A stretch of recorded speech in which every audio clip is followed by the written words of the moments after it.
Hey guys, I'm back with another video, and I just want to introduce a new segment to you guys that I always see on YouTube a lot, and it's gonna be called Storytime. I know it's original, but I think that it really encapsulates what I want to do today and what I want to do in the future.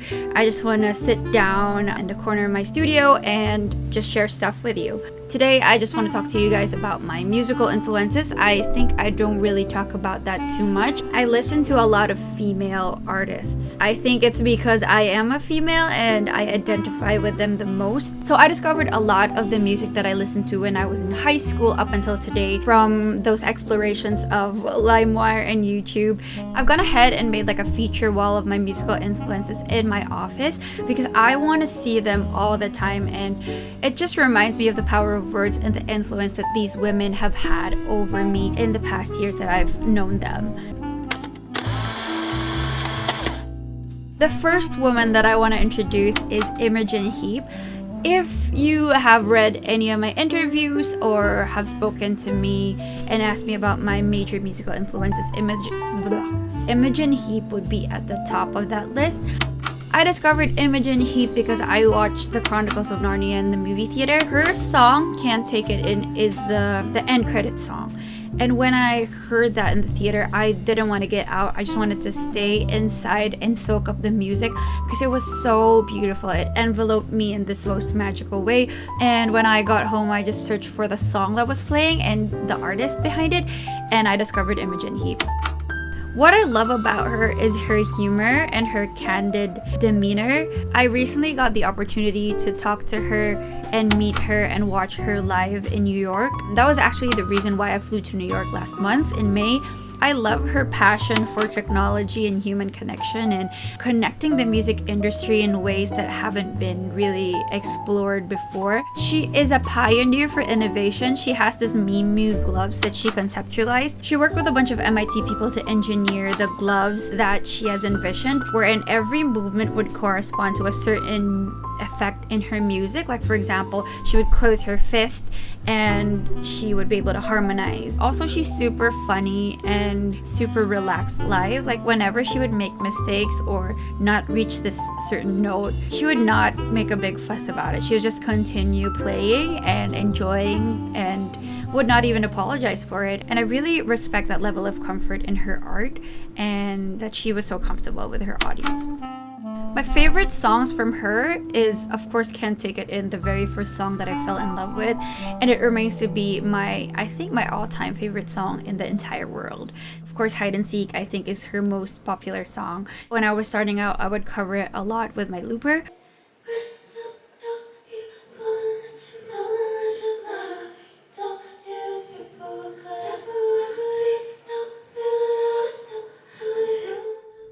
The whole Ellipse album basically I really like, and that is the album that won her a Grammy for Best Engineered Album. I also really love Daylight Robbery, Headlock, Good Night and Go, and from Frou Frou I love Flicks and Let Go and Shh.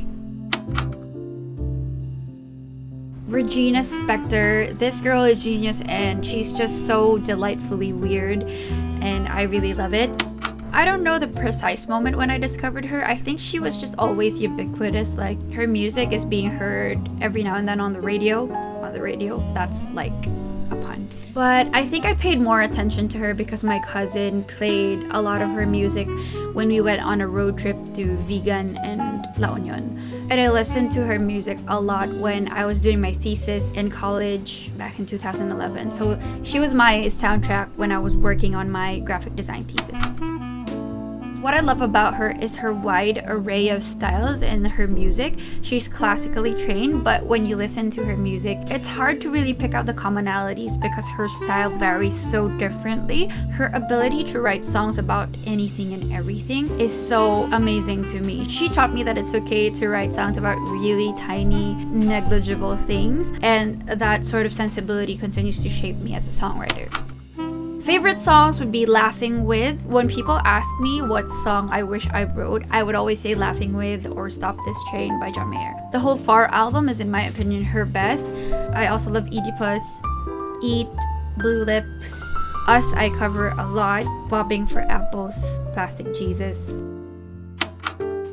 Lucy Rose I discovered because of YouTube. I was watching Watch, Listen, and Tell, and I watched Night Bus in Middle of the Bed, and I fell in love with a guitar riff, and I promptly searched for her all her other songs and just delved into it. What I love about her is her musical career. It is something that I would like to pattern my own career after. She is such a normal person. She is so down to earth, so humble. I've met her twice. When I watch her, I just feel like I can identify with her the most.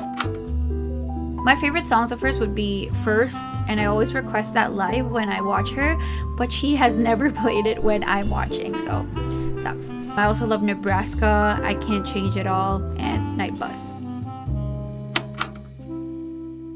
Hayley Williams of Paramore. This girl, okay. Paramore is a band that growing up everybody liked. The band was really like a pioneer for young musicians. They really grabbed everyone's attention with their distinct brand of music. I discovered Paramore because a classmate of mine covered Misery Business, and I got into the song and I listened to Riot and I listened to all their other songs and have been a fan ever since.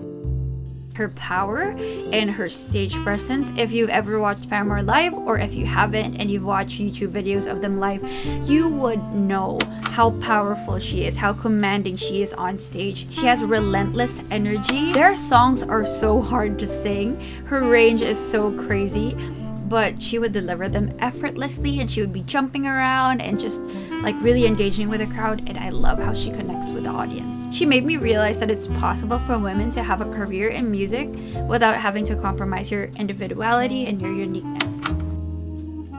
Last year, I had the great honor and privilege to open for Paramore when they were doing their tour here in Manila. I met Hayley because she watched my entire sound check. We got to talk, we hugged. And I thanked her for the inspiration, and she complimented my music, and I was playing with Josh at that time, and she complimented how well we sounded together, and I'm sure she was just being nice, but I really appreciated it, and it took a lot of my nerves away. I did a vlog of it, and you could watch it over here.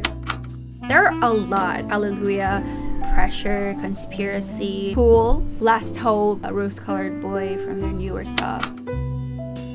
Lily Allen, I'm not sure also how I discovered her. The thing about her is I'm not such a fan of her bigger songs like Smile, but I love a lot of her songs in her albums that she doesn't make into singles.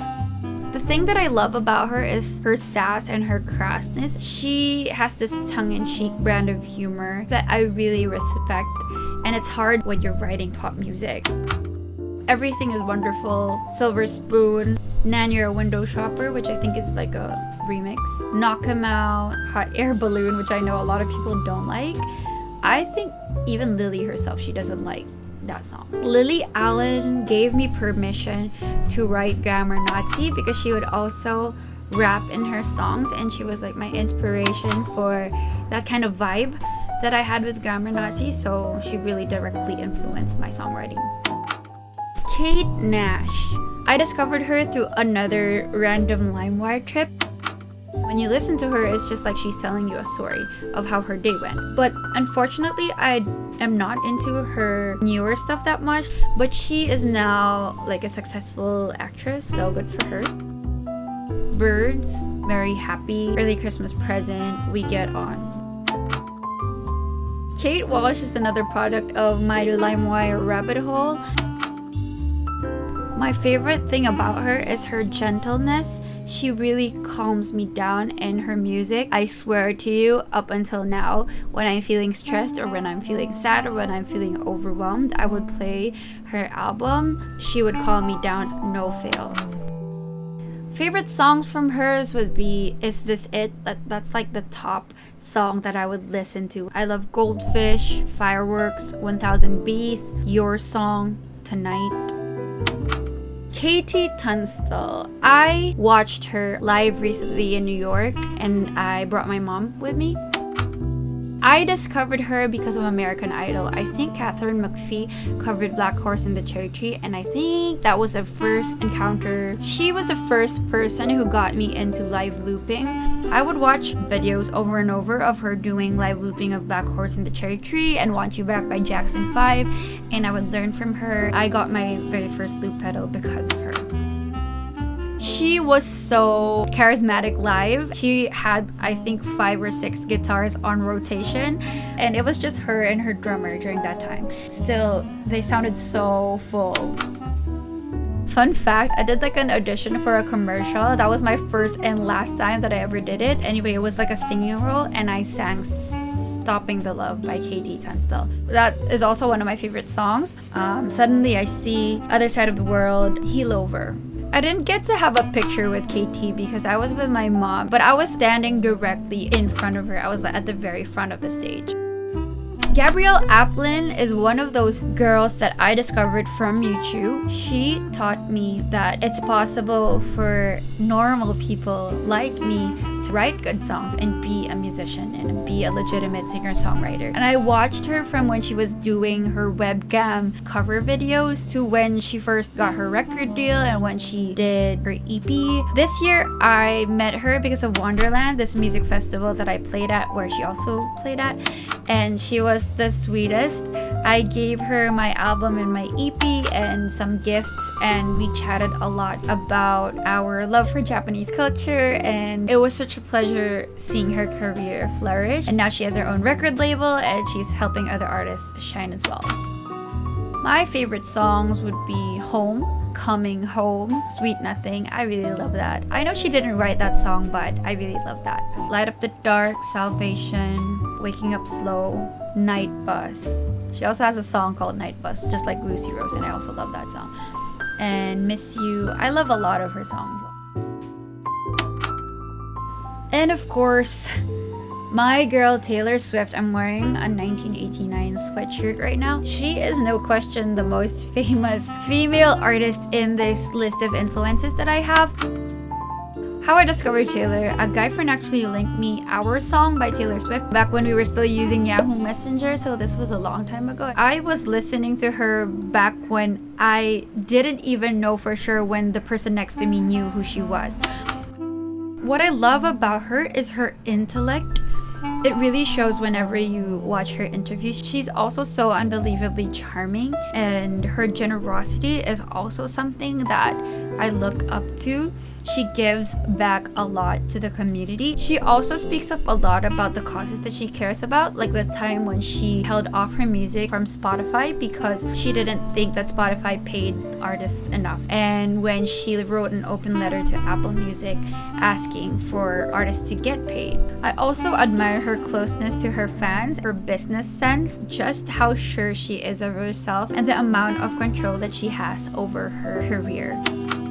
Some of my favorite songs would be 15, Story of Us, Enchanted, a lot of stuff from her Speak Now album and 1989 album. I love, of course, Clean because she worked with Imogen Heap on that track. Shake It Off, when that came out, I was going through a bad time and it just really helped me deal with the negativity. I love that song. The thing that I love about Taylor Swift also is she loves Dixie Chicks, which is a band that's also influenced my music. I know that's country, but I loved them when I was in high school, and a lot of people made fun of me. There's just something about the storytelling in country music, especially in Dixie Chicks songs, that really gets me, and I believe that it has influenced my writing as well. Hello guys, it's post-filming Reese here to explain how I got these prints and photos of my favorite artists on film. I used my Instax SP-3, which is specific to printing square photos. I also have the Instax SP-2, which prints the normal business card size versions. And also I use my Instax Sq20. This is the newest one. As you can see, I can take a picture of myself and it wouldn't really print it automatically, unlike the other Instax cameras. So you can opt to just take lots of pictures digitally and be able to choose what you want to print afterwards. This is a new model, but prior to that I had the Instax Sq10, wherein I printed my photo of Lucy Rose and she was able to sign that as well. And yeah, that's how I got these pictures printed. I have so many other artists that I want to share with you guys, but for now, I want to keep it at that. This is kind of like a roadmap to my musical influences, and I would love to share more with you guys. my question of the day, I would love to know which artists have shaped your life somehow. And if you have specific albums or songs that you would like to pinpoint, please comment them down below. And I would love to hear about them. Maybe it would also change my life. Thank you so much for joining me for this very first storytime session. I would love to hear from you guys as to what topic you would like me to talk about in the next storytime sessions. If you like this video, please give it a thumbs up. Don't forget to subscribe. New content coming very soon, I promise. Thank you so much, and I'll see you next time.